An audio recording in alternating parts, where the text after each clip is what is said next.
Gibbs, Gibbs, Gibbs, Leslie, Leslie,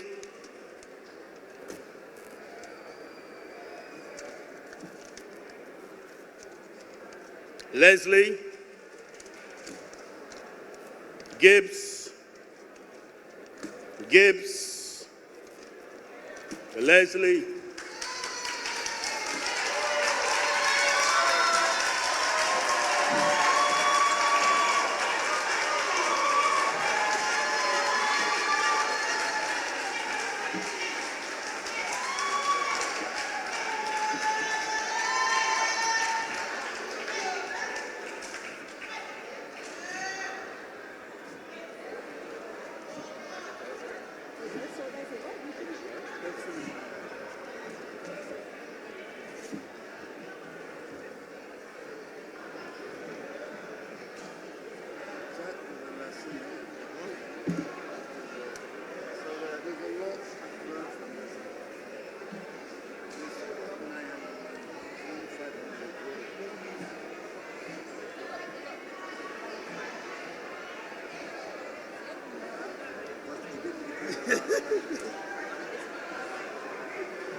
comrades,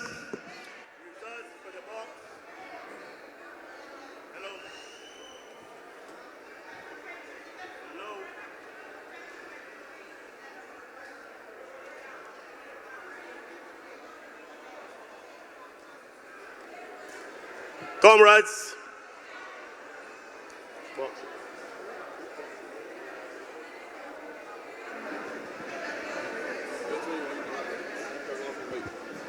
what is this? Results for the box K to O, Gibbs 73, Leslie 23, final total Gibbs 360, Leslie 50. I therefore declare Chris Gibbs as being the duly nominated person to carry the banner for the Barbados Labour Party for St. Michael West in the next election.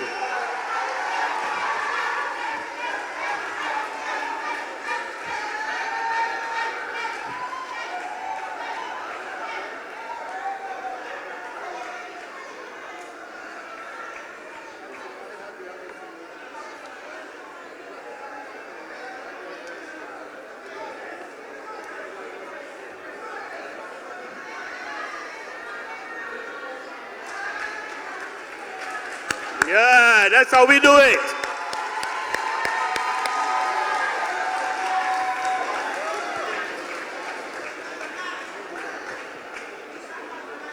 Stephen.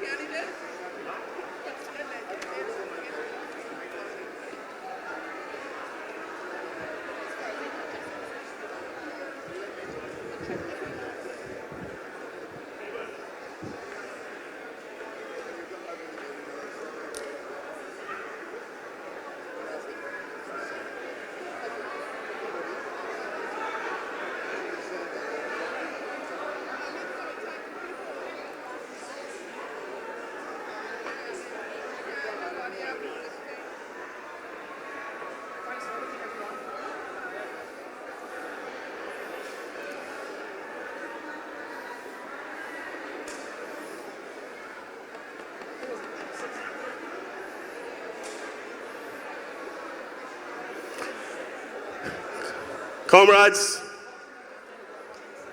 I said at the beginning that we do our business properly. I'm going to ask the losing candidate, show how magnanimous he is, to say a few words. Mr. Leslie. I want to say to Chris and his entire team, congratulations for a hard-fought and deserving victory. I want to say to everyone within the Barbados Labour Party family, the Prime Minister and everyone else who's here, that we are part of a process And we want to be able to have every Barbadian believing in our leadership and our management.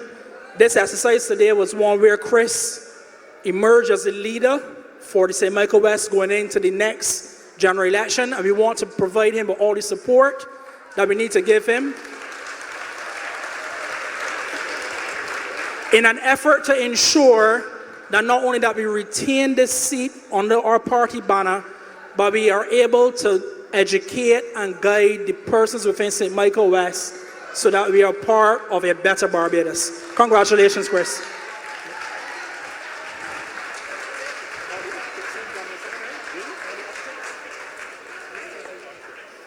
Now we have the two competitors, and we will show you how it is done.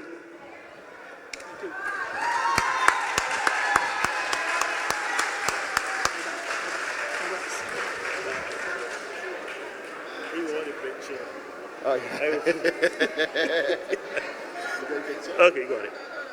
And now I'm going to ask Mr. Chris Gibbs, your candidate, to address you.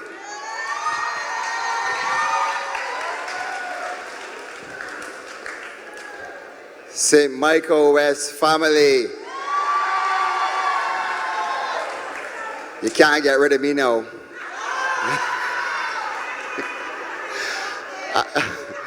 I am honored and humbled by this moment that you've chosen me to represent you under the banner of the BLP for the next election. Now I promise you that I will not forsake you. Now, my grandmother, grandfather, great-grandmother, great-grandfather are right there in Westbury Cemetery. Them ain't getting away, and I ain't getting away neither. Now, you guys have suffered for 10 years with bad representation, and then for one with none. And I've seen that, you know, my family, my people, you guys were hurting. And that is why I felt that I had to hit the ground running, even though I hadn't been selected yet. Because I really felt the pain when I went walking. I started out in Headley Land, and a lot of people in that area needed a lot of help, whether it was lighting or whether it was flooring dropping in. And honestly, when I saw it, it's something that I had never seen before in my life, and it really touched me, so I had to help. So I did, and I look forward to finishing the job right up to as long as you would have me. And I will continue the programs I've started, and I will start new ones. And I'm so honored by this and overwhelmed with joy that you have come out for me. And I want to thank my team, because as someone pointed out to me earlier, you can have a good manager, but you really need to have a good team behind you. So y'all are my team, but the inner team, the guys who work with me, like Junior, Patel, Veronica, Joan, Janica, Nicole, Maggie, Bill, Phil Z, you know, the people in Vietnam, Thomas Gap, really good atmosphere out there. And from the first time when I walked in Thomas Gap, did a screw, did a vex. They didn't want to see a politician, especially after what Joe did.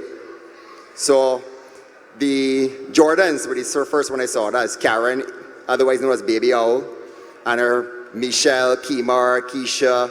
They had their hands tight in the kimber. So I came up and they said, no, I want a politician about here because Joe messed with you, and I damn what all I want to. So I really had to work hard to earn your support. And I'm really happy that you guys came out to now support me. Thank you.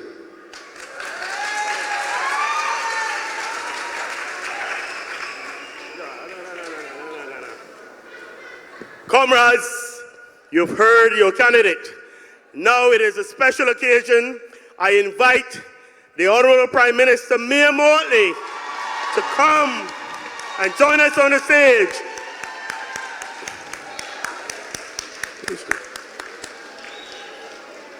Prime Minister Mayor Amor Motley.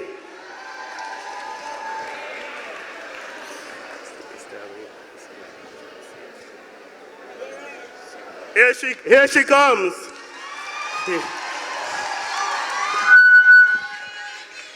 Come, you can do better than that. Come on.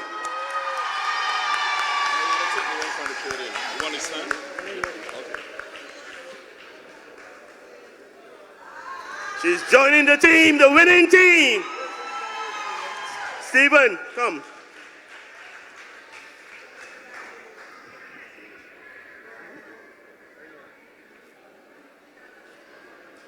Come, Stephen, join us.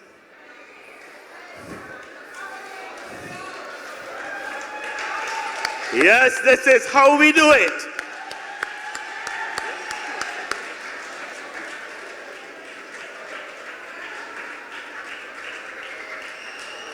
Okay.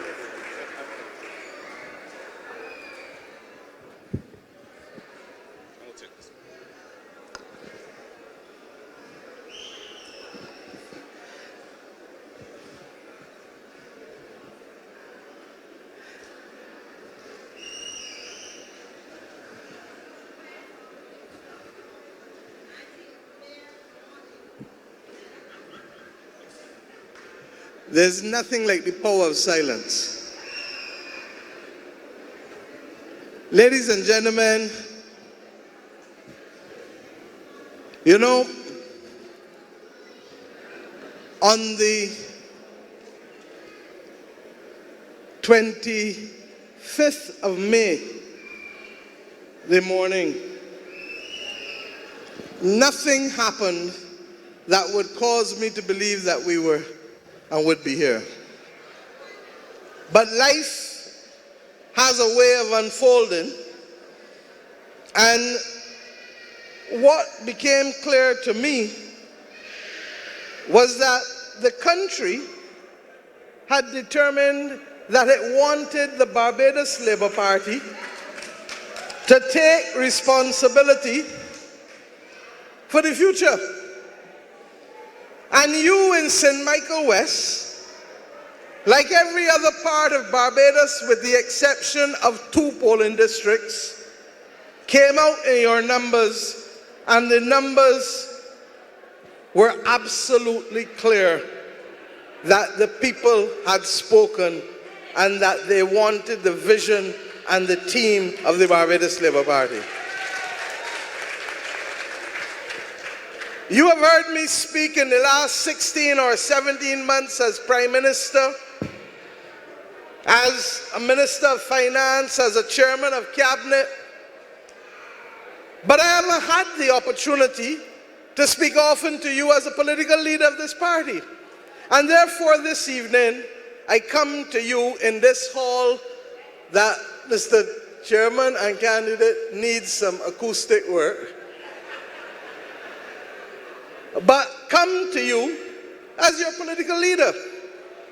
And I do so conscious that we have a solemn duty to continue the work over the next few years, not to regain the lost ground of the last decade, but to jump over what we lost and to reclaim what we know is ours as a nation and what is our destiny for our people.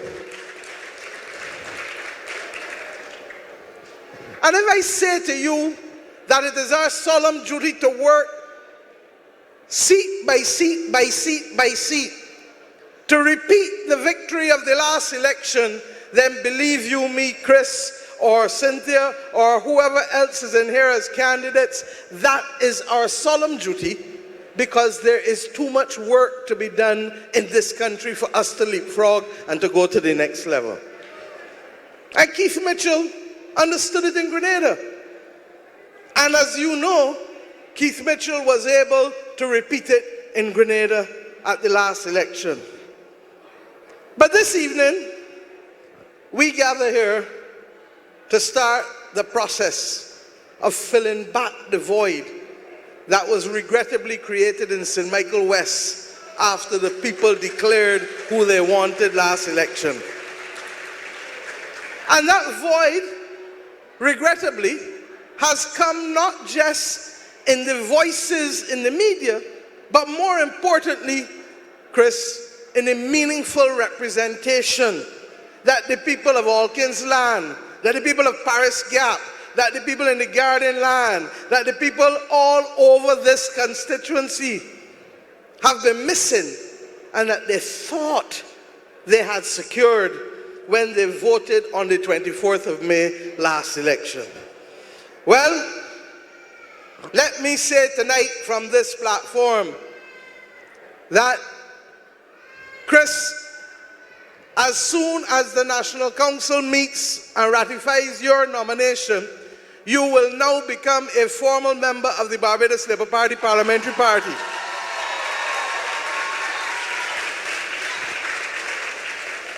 And in securing you in that location, I expect you to treat to the constituents of this constituency in the same way as if you could reverse the hands of time, and that this nomination would have taken place prior to May 24th, such that you would have been the de facto representative of the people of St. Michael West and the de jure representative.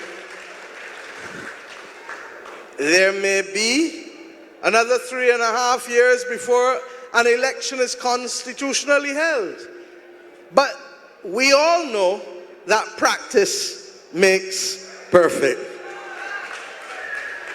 And let me say to Stephen Leslie, I thank you for your courage and for your demeanor in the conduct of this election.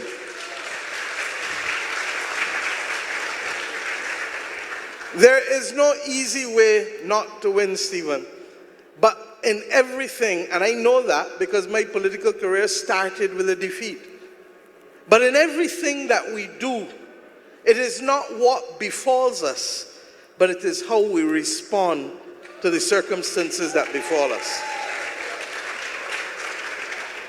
And Chris, I say to you that you too will recognize that victory of an event such as this does not secure success in representation. And that the success that you need and that you are committed to in representation comes from being able to work with everybody. And the first person that I need you to work with day in and day out is Stephen Leslie in the representation of this constituency.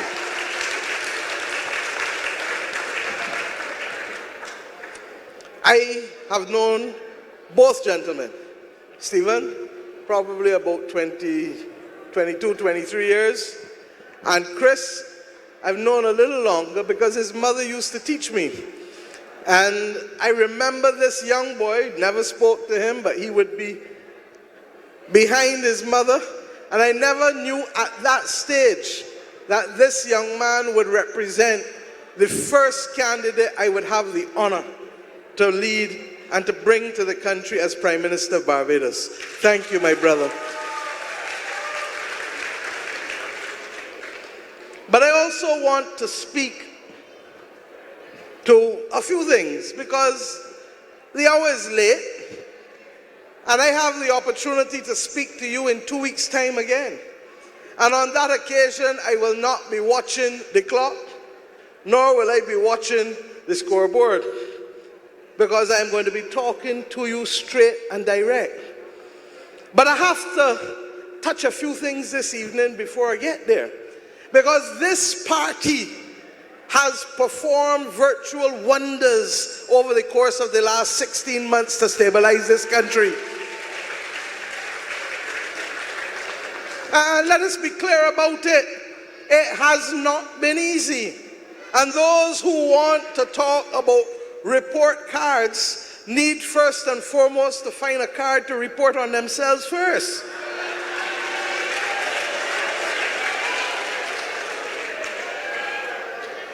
I am not in a race for number 2 or 3, and therefore I will allow those who are fighting to number 2 or 3 to do so. But steadying the economic ship of state has not been easy. And we are getting there. Indeed, we have stemmed the tide, we've halted the slide. But what we have to do now is to just stay the course, because even when you stem the slide, there's rocking. And the rocking continues because the storm that was there before has a long tail. And we saw it. We saw it. Nobody talks now in Barbados today about the value of the dollar because they take it as a given that we've saved it.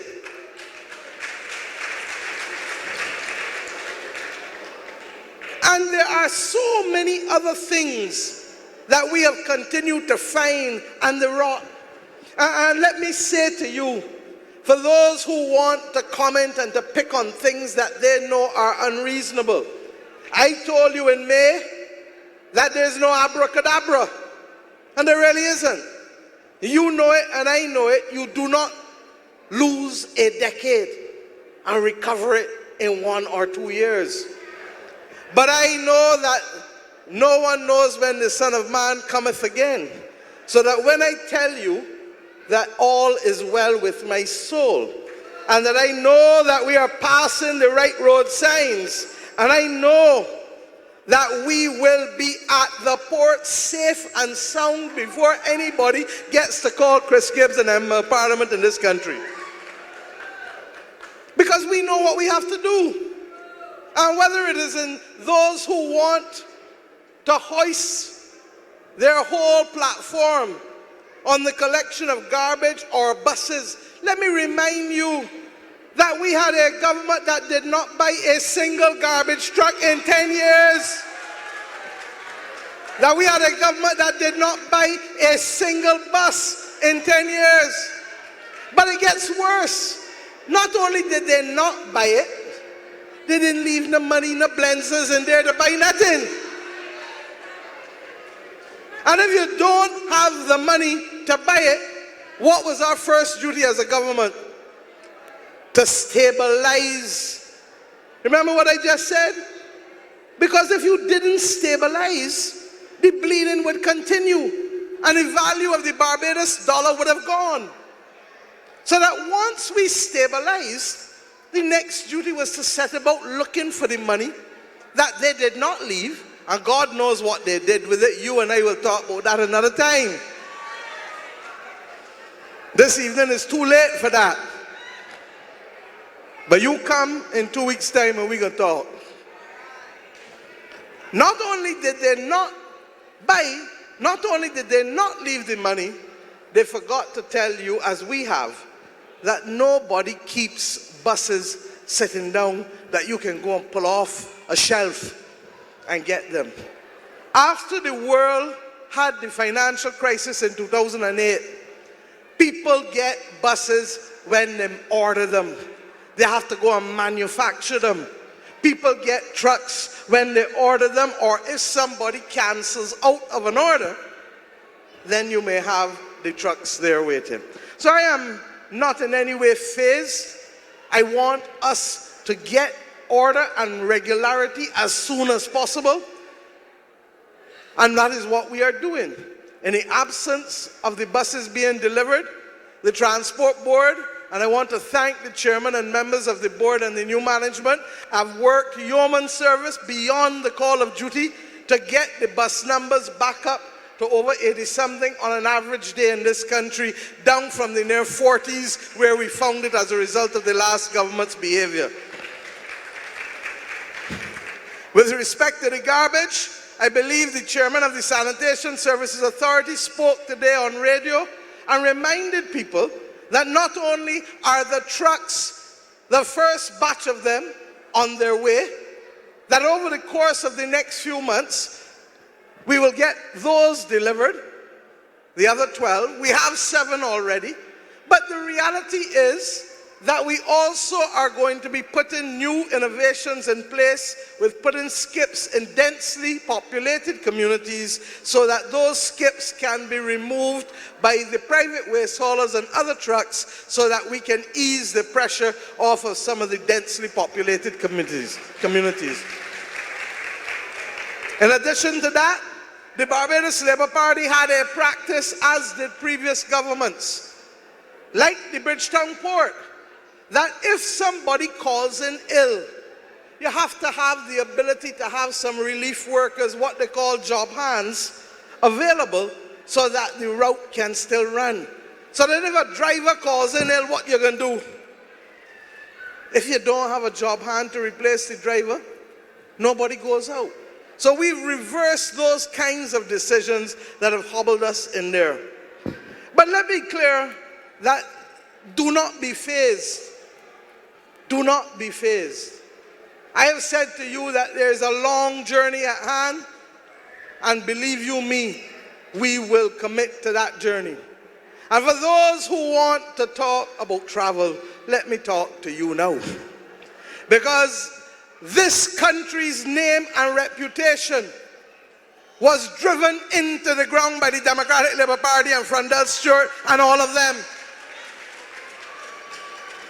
And no amount of letter writing or emails or phone calls would cause people to believe that Barbados has a different government or that Barbados is back and Barbados deserves to be trusted again. Too many times in the last 17 months, I have heard people tell us, and the Minister of Foreign Affairs can tell you, Jerome, that they thought that Barbados just was not interested. Up to last night, he reported to me from a trip out of Italy. The Italians put money there for the whole Caribbean to use, and no response from the Barbadian government before, to the point where people felt that we were not interested. And in this world of fake news, you can't send an email and cause people to know that you're the same body or you're different. You have to go and you have to shake hands and you have to build networks and you have to work with people to give us the best chance that we can get for this country. And that is what we've been doing.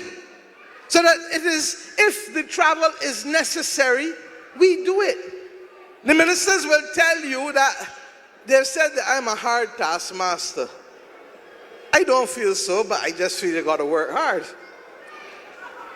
So if that is what being a hard taskmaster is, well, then I might have to plead guilty to it. But what I will tell you is that we have been working beyond the call of duty because we know that we have a narrow path, that we have to bring this country back and to give us the best possible opportunity. Even when travel takes place, there's no extravagance. You are on a plane a Saturday, a Sunday, the meeting is the Monday, you're back on the plane on Tuesday and a Wednesday. You're not traveling first class. You're not staying in no Ritz-Carlton or Four Seasons or Shangri-La. Ask the minister. In fact, they laugh at me and tell me that I have them living very basic. But that is because it is not about luxury.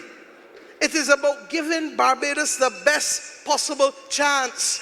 And this government will remain focused to do that which the Democratic Labour Party did not do in the last decade.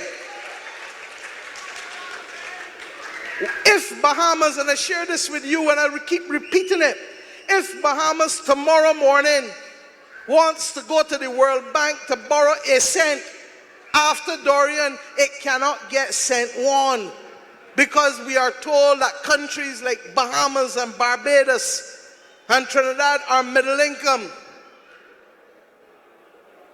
So that, where do we finance our development from? If we don't get them to understand that they need new criteria to determine whether we are worthy or not to participate.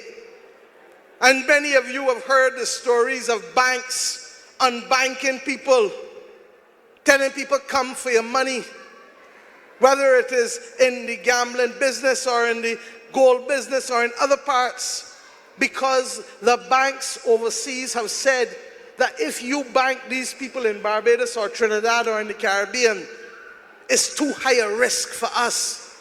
Now, what the hell are we to do if our banking sector is cut off?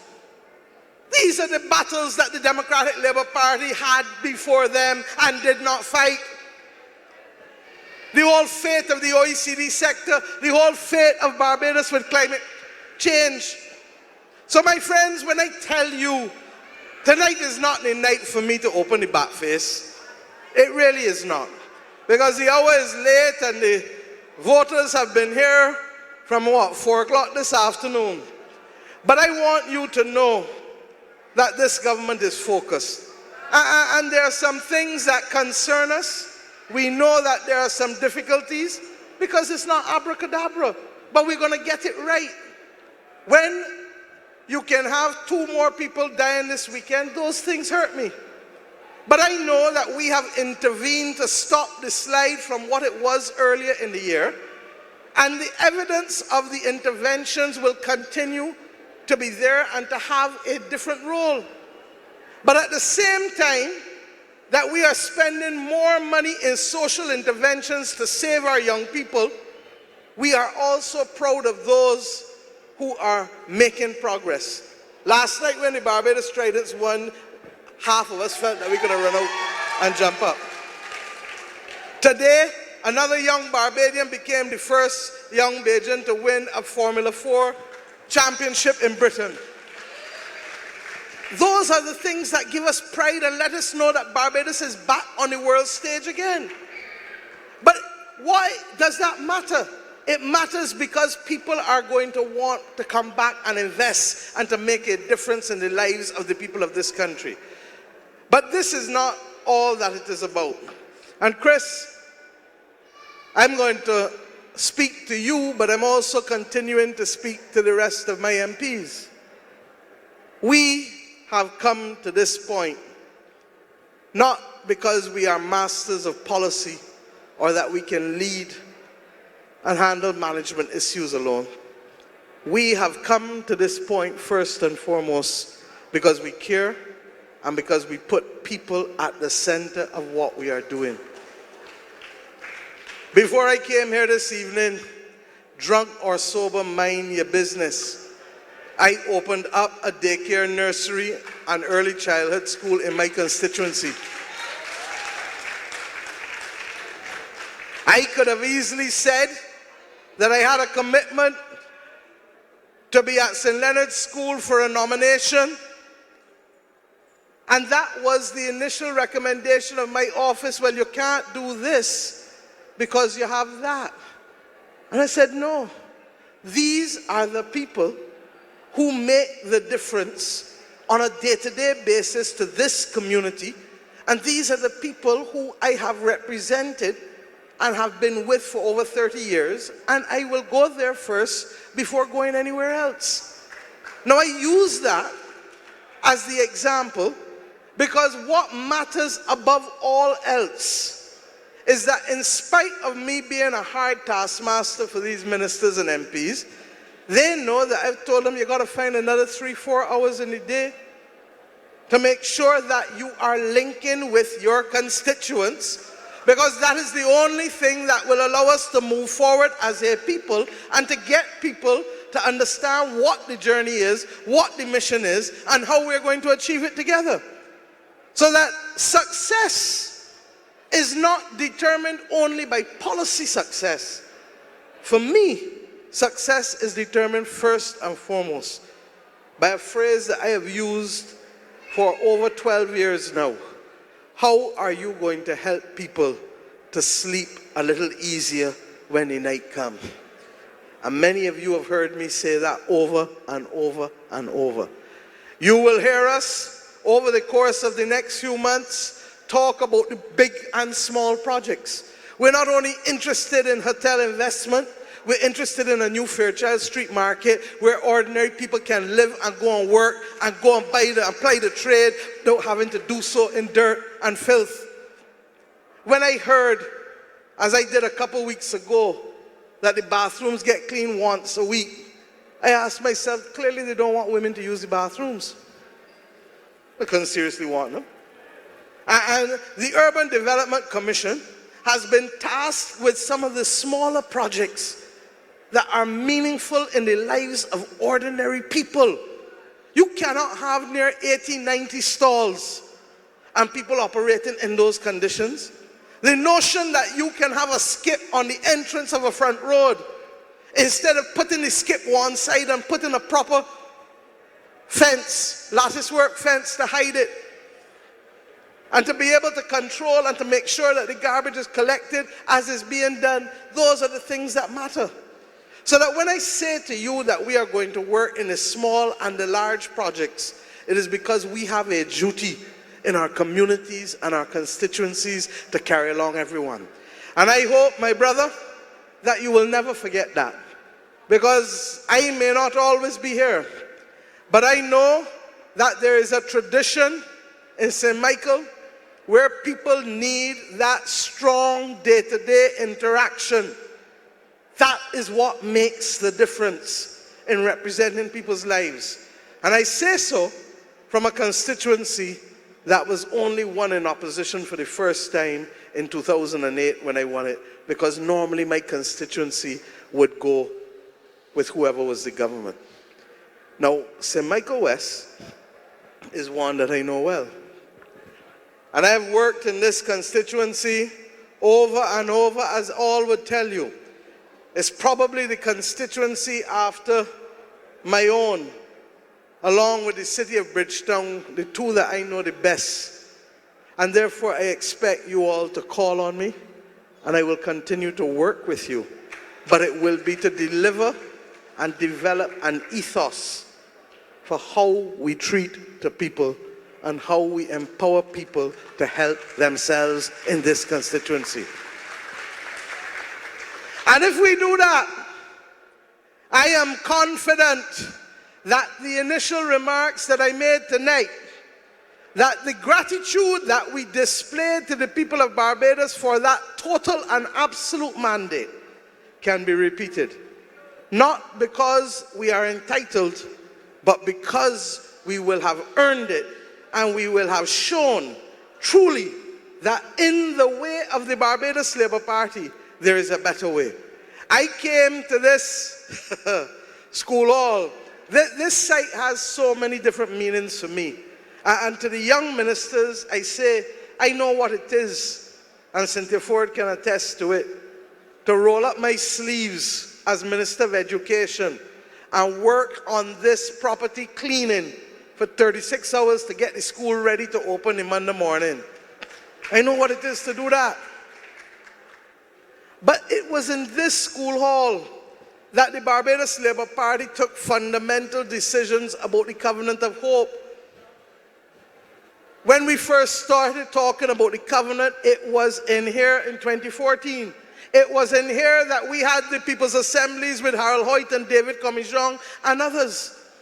And therefore, when I come back to this hall, I know that the conversation that we had was not just idle talk, but we have done the things that we said we would do. We will continue to do the things that we said we would do. But in all that we do, who comes first? The people, the people, the people. So, ladies and gentlemen, we are in the midst of seeing new faces come to public life. This party is 81 years old, and this party knows defeat and victory.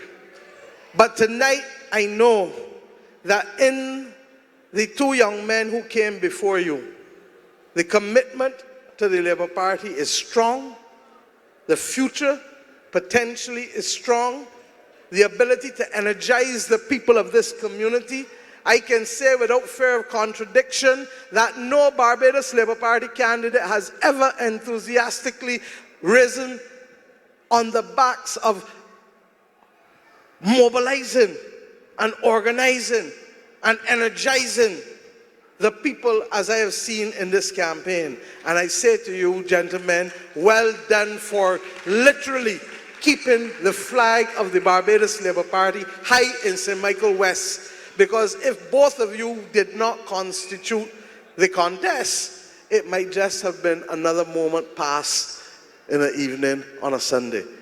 But the passion and the decency with which you've carried out this campaign gives me comfort that we shall see victory whenever, however the time is called in St. Michael West. So good night, God bless, and I look forward to working with all of you to regain this seat for the people of the Labour Party, but to give you the assurance that we shall serve you as if you had never left.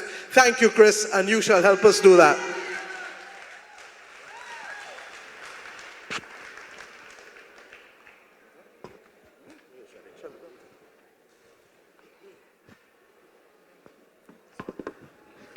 Thank you, comrades. You've been wonderful. You've been orderly. I want to thank you for your respect and the way we carried out our business this evening. You have your candidate. You've heard from the Prime Minister, and we look forward to seeing you in 2 weeks' time in Queen's Park when she's there to address you during our 81st conference. I wish you safe journeys home. God be with you, and good evening.